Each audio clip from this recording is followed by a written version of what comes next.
Christ is the key to Old Testament stories. But as the incarnation of the Logos, I believe he's the key to all stories. I believe that in him the major patterns of universal storytelling find their summit. I can't extensively prove it today, but what I want to do is I'm going to give you one example, one major example, and hopefully it will give all of us that little spark, that impetus to meditate on other stories and other patterns which exist in storytelling. So the example I've chosen to use is the common theme in storytelling, which is called the katabasis. And the katabasis is the descent into the underworld. So, scholars have often pointed to the fact that the Christian vision of the harrowing of Hades, of Christ descending into Hades to free its captives, is a theme that's taken from world myth. And often, as is common with scholars, there's a tone of smugness when they communicate that to us. Christians, you think you're so special with your story of a descent into Hades? Well, it's a story that's been around for thousands of years. So for them, it points not only to the fact of how unoriginal Christianity is, but also to how untrue it is. And so I have to be honest. I mean, that line of argumentation has always baffled me. The descent into Hades is nearly everywhere. In Mesopotamia, in Egypt, in the Mediterranean, but in Asia as well. Africa, the Americas.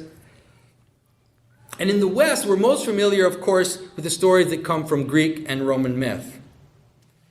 And in those stories, we find these visits to the underworld. For example, we know the story of Odysseus on his voyage home, who enters the underworld and summons the prophet Tiresias. Or the story of the hero Aeneas, who goes down through the underworld and then up, if you will, anticipating Dante, and travels to Elysium, the land of the blessed, where he encounters his dead father. And there are also stories of salvation from Hades.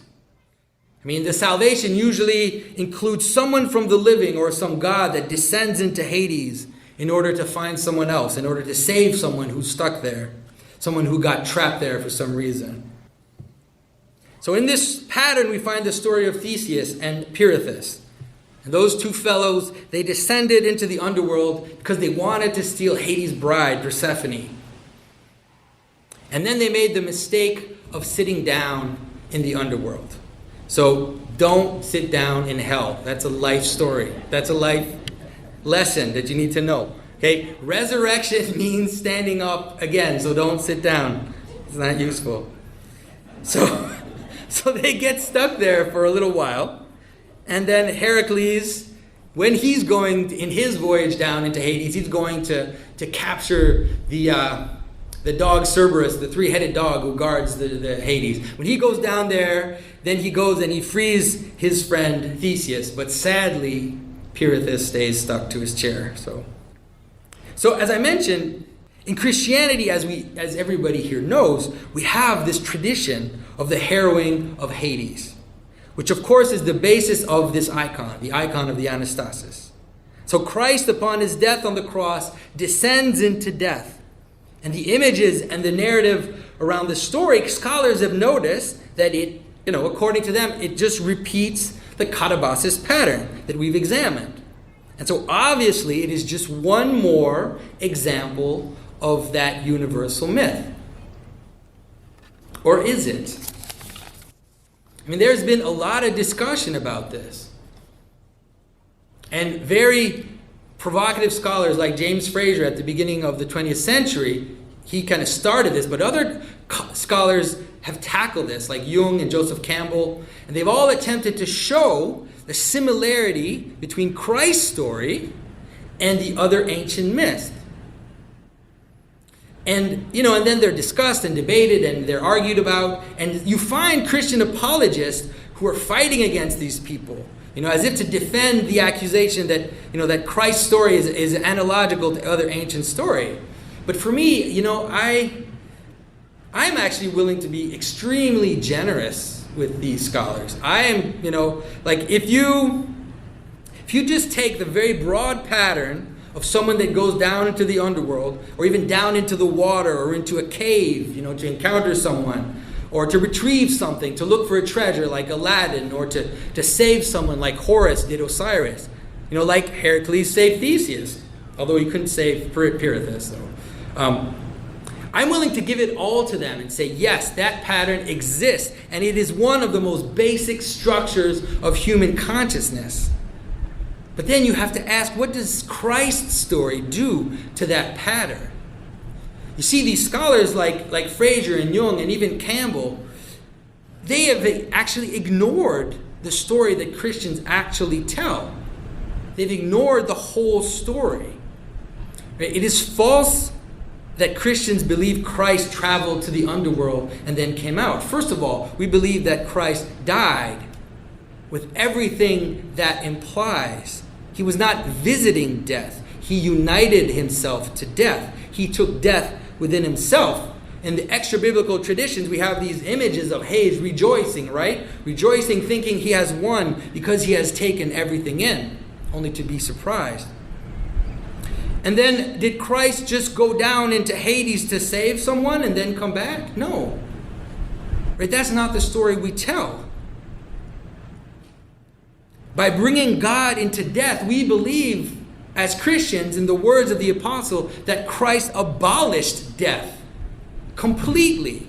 And we say it over and over at Pascha. We read St. John Chrysostom's homily every year. Christ is risen, and you, O death, are annihilated. The evil ones are cast down. The angels rejoice. Life is liberated. Christ is risen, and the tomb is emptied of its dead. O death, where is your sting? Even Pirithous is gone. Now, even before you believe it or not, even before you begin to ponder the insane paradox that such a statement brings about, if we just look at it in terms of a story, if we just look at it at how that story engages that pattern, that ancient pattern of katabasis, of that descent into Hades, we find an example of what Christ's story does to all stories, what he does to all things. That he all at once transcends. He even obliterates the pattern. Yet simultaneously he universalizes it, connects it, grounds it, illuminates it. The pattern of the descent and return from Hades is both transcended and fulfilled at the same time. And that's transfiguration. And it's not only that, but suddenly all these old stories are implicitly seen through Christ. And one of the hilarious ironies of the anti-Christian 20th century is that these scholars, like Fraser, for example, who use all the ancient myths, of the so-called dying God to trivialize Christianity, you realize that he's looking at all those myths through the lens of Christ. The event of Christianity was so ground-shaking that so many of those that oppose it, even today, they can't help but do that looking through the glasses that Christianity gave them.